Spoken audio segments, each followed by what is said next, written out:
आउज़ुबिल्लाहिमिनश्शैतानिर्रजीम बिस्मिल्लाहिर्रहमानिर्रहीम। अस्सलाम वालेकुम बच्चों, उम्मीद है बेटा आप सब खैरियत से होंगे और अपनी ज़िंदगी को खुश और अंदाज से गुजार रहे होंगे। अब बच्चे देखिएगा, हम क्लास 10th की सी लैंग्वेज की बुक कवर कर रहे हैं, जिसमें हमने फर्स्ट चैप्टर कंप्लीट कर लिया है। फर्स्ट चैप्टर के हमने एमसीक्यूज़, मल्टीपल चॉइस क्वेश्चन, यहाँ तक के कॉन्सेप्चुअल क्वेश्चन जितने भी बन सकते थे, जितने आपके आर्टिकल्स थे, सारे हम कवर कर चुके हैं। तो इससे आगे हम शुरू करते हैं अपना नेक्स्ट लेक्चर।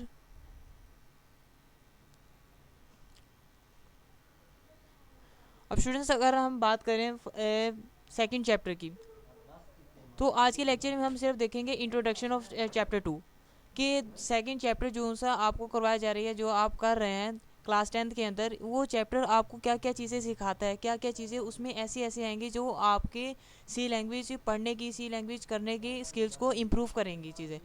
अब देखिएगा, जैसे फर्स्ट चैप्टर था, फर्स्ट चैप्टर के अंदर आपने डेफिनेशंस देखी, आईडीईज को देखा, आपने डिफरेंट कंपायर्स के बारे में पढ़ा, एरर्स के बारे में पढ़ा, फिर आपने स्ट्रक्चर ऑफ सी लैंग्वेज के मुतालिक पढ़ा, comments, single line comments, multi line comments, मतलब कि लॉट ऑफ थिंग्स आपने पढ़ी फर्स्ट चैप्टर के अंदर। अब ये सी लैंग्वेज के अंदर एक छोटा सा हिस्सा था, माइनर सा हिस्सा भी नहीं था, एक छोटा सा पार्ट था। अब चैप्टर नंबर 2 जो उनसे है, इसके अंदर इसके मेजर आर्टिकल्स आएंगे। ऐसी बहुत सी चीज़ें रहती हैं सी लैंग्वेज के अंदर जो आपने भी बहुत सी पढ़नी है। तो अगर हम बात करें चैप्टर नंबर 2 की, कि चैप्टर नंबर 2 आपके लिए क्या क्या इंपॉर्टेंस रखता है स्किल्स के लिहाज से, कॉन्सेप्ट के लिहाज से, हम ये देखेंगे आज के लेक्चर में। अब देखिएगा, what is the importance of chapter 2 in over class 10th book C language, कि सी लैंग्वेज की बुक के अंदर जो चैप्टर नंबर 2 का है क्या किरदार है, ये चीज़ देखेंगे। What are the main topics of this chapter, जो ये आपका चैप्टर है चैप्टर नंबर 2, इसके मेन टॉपिक्स कौन कौन से हैं, ठीक है, हम ये देखेंगे आज के लेक्चर में। What type of concept will be clear in this chapter of C language, और इस सी लैंग्वेज की बुक के अंदर जो आपका ये चैप्टर नंबर 2 है, ये चैप्टर नंबर 2 आपके कौन कौन से कॉन्सेप्ट क्लियर करने में आपकी हेल्प करेगा। तो आज के लेक्चर में हमने सिर्फ ये चीज़ डिस्कस करनी है। तो शुरू करते हैं अपना आज का लेक्चर।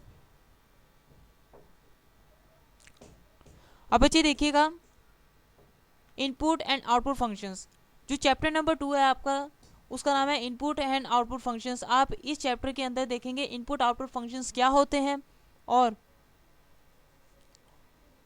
आप देखेंगे प्रिंट फंक्शन क्या होता है। अब देखिएगा, जब चैप्टर नंबर 1 हम कर रहे थे, हमने मुख्य प्रोग्राम लिखे थे, हम प्रिंट का फंक्शन यूज़ करते थे।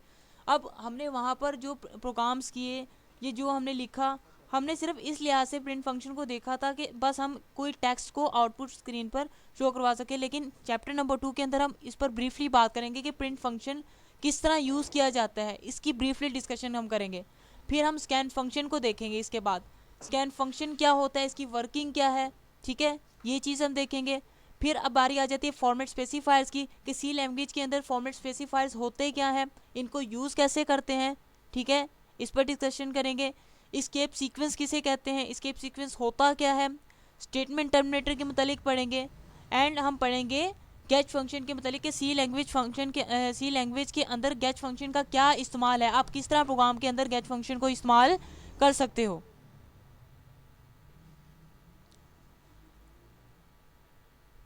इसके बाद बच्चों देखो, जो आर्टिकल्स हम कवर करेंगे, हम देखेंगे यूनरी ऑपरेटर क्या होता है, ठीक है, सी लैंग्वेज में यूनरी ऑपरेटर को किस तरह इस्तेमाल करते हैं। असाइनमेंट ऑपरेटर क्या होता है, सी लैंग्वेज में इसका क्या इस्तेमाल है।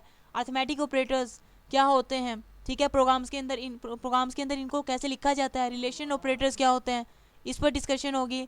असाइनमेंट ऑपरेटर्स क्या होते हैं, इनको देखेंगे। और लॉजिकल ऑपरेटर्स पर बात होगी। कि बच्चों, ये जो टॉपिक्स थे आपके चैप्टर नंबर 2 के अंदर कवर किए जाएंगे। फिर इसके बाद हम देखेंगे कि ऑपरेटर प्रोसीडेंस क्या होती है। आखिर सी लैंग्वेज के अंदर ऑपरेटर, जो ऑपरेटर प्रोसीडेंस है, उसका क्या किरदार है। तो ये भी हम इस चैप्टर में ही डिस्कस करेंगे। अगर बच्चों ये चैप्टर आप कॉन्सेप्चुअल कर लेते हो, तो जितने जितने भी टॉपिक्स के नाम लिए हैं, ये जो जो टॉपिक्स अभी बात की है, ये आपके कॉन्सेप्ट इनके मुतालिक क्लियर हो जाएंगे, ठीक है।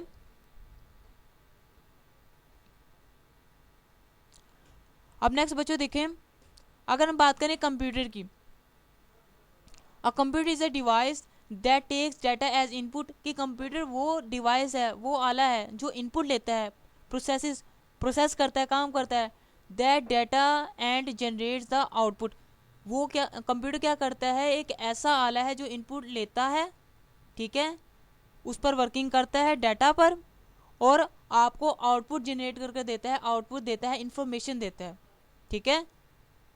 Programming language must provide instruction to handle input output and processing of data. जबकि जो प्रोग्रामिंग लैंग्वेज होती है वो हदायत होती हैं जो कंप्यूटर को बताते हैं कि आपने डाटा कैसे इनपुट करना है, आउटपुट करना है, और डाटा को प्रोसेस कैसे किया जाता है। ये कंप्यूटर को कौन बताती है? Programming languages.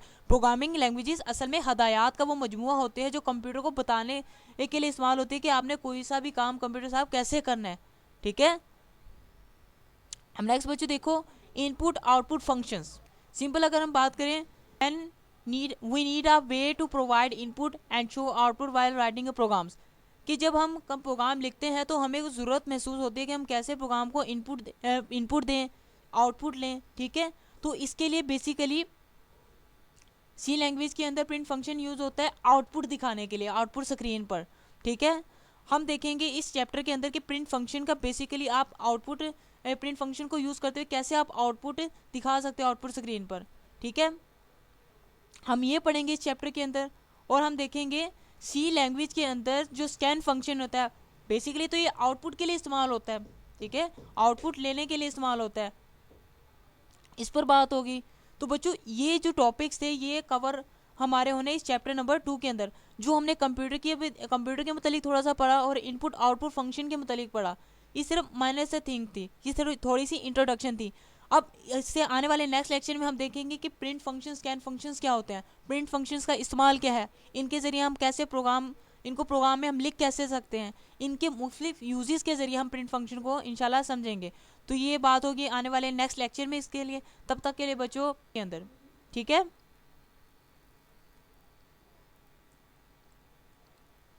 अब बच्चे इसी के साथ हमारा आज का लेक्चर तो कंप्लीट होता है। Kindly subscribe, like and share this lecture and always keep smiling. अब बच्चे देखिएगा ज़रा, आज के लेक्चर में तो हमने सिर्फ इंट्रोडक्शन देखा सेकंड चैप्टर का, कि सेकंड चैप्टर के क्या क्या आर्टिकल्स है, क्या क्या मेन टॉपिक्स है। बेसिकली बच्चों जो बात होगी आने वाले नेक्स्ट लेक्चर्स में होगी, और इंशाल्लाह जो जो टॉपिक्स आपको बताए गए वेल डिटेल्ड होंगे।